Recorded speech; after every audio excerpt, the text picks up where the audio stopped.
આપણે વાત જો સોનાની કરી લઈએ. સોનામાં ગઈકાલના દબાણ બાદ કિંમતો ફરી નીચલા સ્તરેથી સુધરતી દેખાય અને કોમેક્સ ઉપર ભાવ $3355 ઉપર જોવા મળ્યા. તો સ્થાનિક બજારમાં 97,925ના સ્તરની આસપાસ કારોબાર જોવા મળી રહ્યો છે. એટલે સોનામાં એક 5% મજબૂતી હવે આપણને જોવા મળી રહી છે.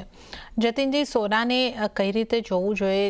એક સેફ હેવન છે એ સોના ઉપર આવી રહ્યું છે કે પછી ચાંદી તેમજ અન્ય જગ્યાએ શિફ્ટ થઈ રહ્યું છે? અને હવે જે આગળ સીપીઆઈના આંકડા અને બીજા વિવિધ આર્થિક આંકડાઓ આવી રહ્યા છે એની કેવી ઇમ્પેક્ટ રહેશે? સોના પર આપની કઈ રીતની સલાહ?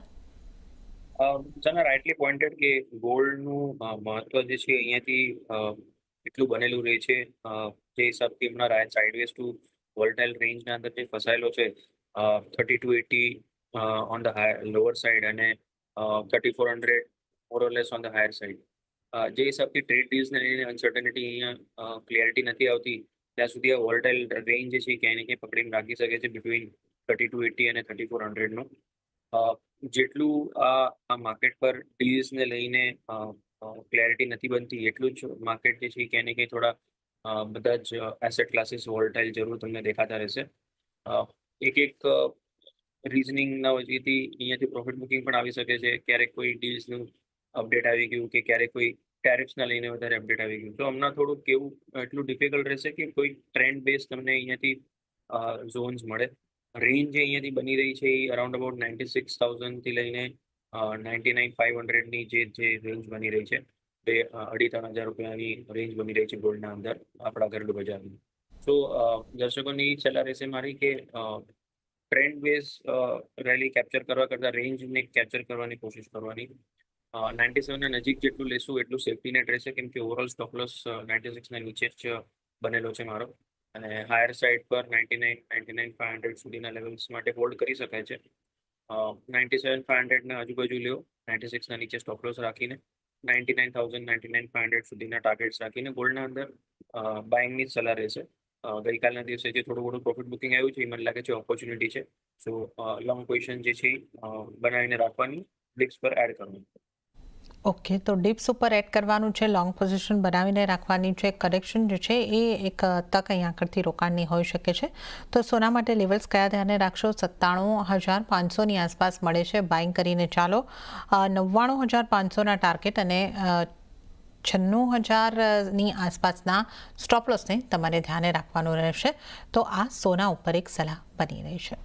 હવે આપણે વાત ચાંદીની કરી લઈએ. ચાંદીમાં ગઈકાલની જબરદસ્ત તેજી બાદ આજે કિંમતોમાં નફા વસૂલીનું દબાણ જોવા મળ્યું છે, અને જ્યાં વૈશ્વિક બજારમાં ભાવ $39ની નીચે આવતા જોવા મળ્યા છે, અને સ્થાનિક બજારમાં પણ આપણે જોઈએ તો એક દબાણ તરફનો કારોબાર છે, અને લગભગ 0.38%નું દબાણ અને 1,12,509ની આસપાસ આપણે ચાંદીને જોઈ રહ્યા છે. જતીનજી, ચાંદીને તમે કઈ રીતે જોઈ રહ્યા છો? ઝડપી નવા સ્તરો, રેકોર્ડ સ્તર બન્યા બાદ હવે ઉપલા સ્તરેથી દબાણ આપણને દેખાઈ રહ્યું છે. આ હલકું ફૂલકું નફા વસૂલીનું દબાણ હશે કે ચાંદી આપને ઓવરબોટ લાગે છે? કઈ રીતે તમે જોઈ રહ્યા છો? ચાંદી ઓવરબોટ તો ડેફિનેટલી થોડુંક કહી શકાય છે, કે જે લેવલ્સ એક્સપેક્ટેડ હતા કે ઓગસ્ટ એન્ડ સુધી હું એક્સપેક્ટ કરી રહ્યો હતો. મેં તમને I think each and every શોમાં આપણે આ ડિસ્કશન થયું છે કે ચાંદીનો આઉટલુક પોઝિટિવ છે, અને ટાર્ગેટ જે છે અરાઉન્ડ અબાઉટ 1,15,000થી 1,18,000નો બની રહ્યો છે, કન્સિડરિંગ કોમેક્સ પર જે સ્પોટના પ્રાઇઝિસ જે છે $40 પાસે નજીક પહોંચ્યું. ઓલરેડી આપણે 1,15,000 સુધીના લેવલ્સ ચાંદીમાં જોયા છે. સો કન્સિડરિંગ જે રેલી ઓલરેડી આના અંદર ફેક્ટર થઈ છે, હવે જે છે એ થોડુંક પ્રોફિટ બુકિંગ આવી શકે છે, બટ મોરલેસ પ્રોફિટ બુકિંગ લિમિટેડ રહેશે.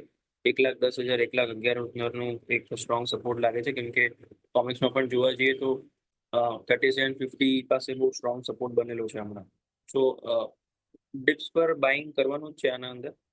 કોઈ આના અંદર ઓલું ચેન્જીસ નથી થઈ જતું ઓવરનાઇટ કે પ્રોફિટ બુકિંગ આવી ગયું છે તો આના અંદર વ્યૂ પોઈન્ટ ચેન્જ કરી લો. યસ, થોડુંક ટાઈમ માટે જેટલા લોકોએ મુનાફો આમાં બનાવ્યો છે તો એ લોકો થોડુંક વેટ એન્ડ વોચ કરી શકે છે, અને એગ્રેસિવલી કદાચ બાઇંગ જે છે થોડુંક ઓછું થઈ જાય. બટ મોરલેસ જે લેવલ્સ જે છે એને પોતાનું કામ કરશે. તો લેવલ્સને ધ્યાન રાખીને જ્યારે બી તમને 1,10,000 1,10,000ના નજીક જેટલું મળે એટલું સારું રહેશે પોઝિશનિંગ અગર બાય કરવી છે તો. ઓવરઓલ સ્ટોપ લોસ જે છે જે રીતે મેં કોમિક્સમાં કીધું કે $37 નીચે નથી દેખાતું મને, તો અને ઘરેલું બજારમાં આપણે જોઈએ છીએ તો 1,08,000 1,07,000 પાસે એનાથી નીચે તો પ્રાઇસીસ હમણાં ટ્રેડ તો ના થવો જોઈએ અને ઉપરમાં 1,15,000 1,16,000 લેવલ્સ થોડુંક પ્રોફિટ બુકિંગનું કામ જરૂર કરશે. તો એ વસ્તુને ધ્યાનમાં રાખીને બાય ઓન ડિપ્સ કરું. ઓવરઓલ બ્રોડ ટ્રેન્ડ હજી પણ પોઝિટિવ છે. જૂન જુલાઈ ઓગસ્ટ મેં કહ્યું છે કે સ્ટ્રોંગ પોઝિટિવ ટ્રેન્ડ રહેશે. ઓલરેડી જૂન જુલાઈમાં આપણે આ એક સ્ટ્રોંગ રેલી જોઈ ચૂક્યા છે. આઉટલુક પોઝિટિવ છે. બાય ઓન ડિપ્સનો અપ્રોચ રાખો, લેવલ્સ પ્રમાણે પોઝિશનિંગ રાખીને ચાલો.